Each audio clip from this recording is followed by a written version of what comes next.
喂，歡迎大家再次收睇 King Kong 呢個頻道。雖然呢個頻道直至到而家為止個 view 數同啲 subscriber 嘅人數呢都麻麻地，但係我都好開心，因為真係有網友呢留言俾我，問我問題之餘呢，亦都話俾我聽呢，佢就真係中到 two up 喎。咁轉頭亦都再中多場喎。佢同我講，而嗰場就係巴塞對國際米蘭嘅歐聯第一回合。咁我喺度真係好感謝呢位網友啦，留言俾我。咁我都希望大家如果睇緊呢個頻道追緊呢個 match betting 嘅話呢，有啲咩問題就隨時留言俾我啦。如果再中埋 two up 嘅話，就不妨俾個 like 或者 share 俾你啲朋友啦。承翻上集就會講有個 magic， 有個秘技啊，或者正經啲咁講咧，係有一種操作令到你增加贏錢嘅機會嘅。好，我哋事不宜遲，即刻講一個真正嘅案例，點樣由冇變有。大家睇到呢場咧係歐聯嘅淘汰賽，咁啊多蒙特對巴塞啦，我就分開咗兩段時間買嘅。第一注80磅呢就係 3.9， 呢就 4.05、4.1。第二注40磅呢就係 3.5、3.6。咁場波去到49分鐘呢，多蒙特已經領先到2-0，亦都啟動咗 two up 啦。咁根據之前我講過嘅操作呢，我哋而家就等緊巴塞追和啦，追翻和2-2，咁就兩邊都收錢啦，係咪？而實際上，如果你買咗多蒙特 two up， 而你真係多蒙特贏咗2球以上呢，你只需要 in play 做多啲嘢，即係我哋講嘅走地嘅時候買多一注呢，無論最後個賽果係點，你都鎖定會一定贏到錢嘅。問題只不過係贏多定係贏少咁解啫。睇翻我呢場多蒙特2-0嘅時候呢，其實 Bet365 呢已經派咗彩俾我噶啦。咁80磅嗰注就贏咗232磅啦，40磅嗰注呢就齊頭贏咗100磅，即係總共就贏咗332磅。咁唔好忘記，我喺另一邊 exchange 我都有匿佢噶嘛，即係話最後完場多蒙特贏嘅話呢，我係要輸翻336磅又 91p 嘅。咁如果巴塞追和甚至反勝呢，我就殺埋嗰兩注匿 bet 啦。即係另一邊贏115磅 27p。 如果你心水清嘅話呢，呢一次買 two up 多蒙特呢，中嘅話呢個賠率呢係超過95倍嘅。就喺多蒙特贏緊巴塞2-0嘅時候呢，咁喺左手邊我已經贏咗332磅噶啦，呢個已經發生咗噶啦。而喺右手邊嘅 exchange 仲有兩種可能性噶嘛，就係巴塞最後都係輸波，即係我喺 exchange 要輸翻336磅有 91p 啦。另外第二個可能性呢，就係巴塞追和甚至反超前，咁我就殺埋去115又 27p。當時多蒙特領先緊2-0嘅時候呢，我 check 過啲 bookies 嘅，基本上嗰陣時 in play 走地買多蒙特嘅話呢，間賠率都係差唔多係 1.05 嘅，即係話你買100磅先贏得嗰5磅。咁我就冇做任何嘢，我等下巴塞會唔會追翻一球。而真係咁好彩喺54分鐘多蒙特自己擺烏龍啊，咁巴塞追翻2-1，就即刻去兩間唔同嘅 bookies， 分別買咗50磅同100磅 in play 買多蒙特贏。個賠率有一條呢就 boost 咗呢，就係 1.45， 另一條呢就 1.43。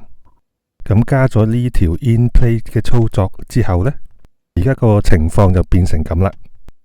如果多蒙特最後都係贏波，咁即係我哋所之前講嘅 two up 贏2球被追平冇發生到啦。我 bet and lay 呢，我就輸咗4磅91嘅。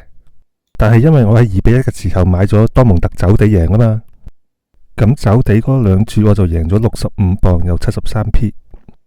咁減翻我 bet and lay 個成本4磅 91p 嘅話呢，咁我都有60磅有 82p 贏。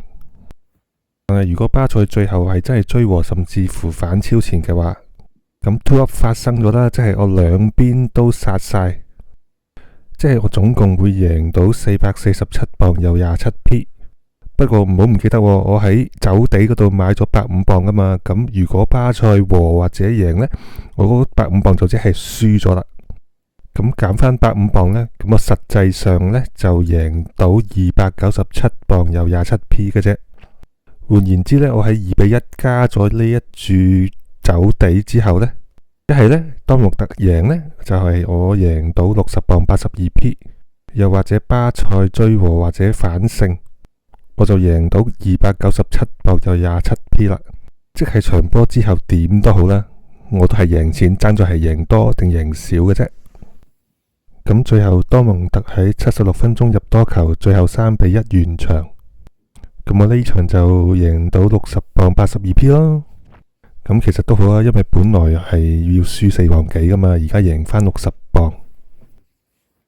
好啦，第二場嘅例子就仲勁啦。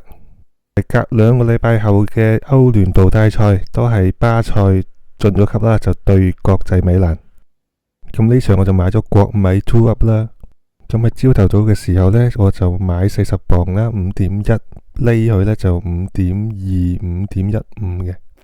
咁晏少少呢，我就見到有5倍，咁我 back 咗80磅，匿咗去5.1嘅。咁一開波1分鐘，國米已經領先1球啦。轉頭21分鐘就2-0。嗱，咁已經啟動咗我 2 up 呢個程序，我可以做嘢噶咯。但係到我去攞部電腦 log in 睇下啲賠率嘅時候呢，個走地盤已經 hold 住咗，唔俾人落注，因為巴塞已經追翻2-1啦。嗱，如果大家有現場睇呢場波嘅 live 呢，喺追到2-1嘅時候呢，巴塞嘅攻勢呢係好勁嘅，機會一個接一個，其實追和都係時間嘅問題啫。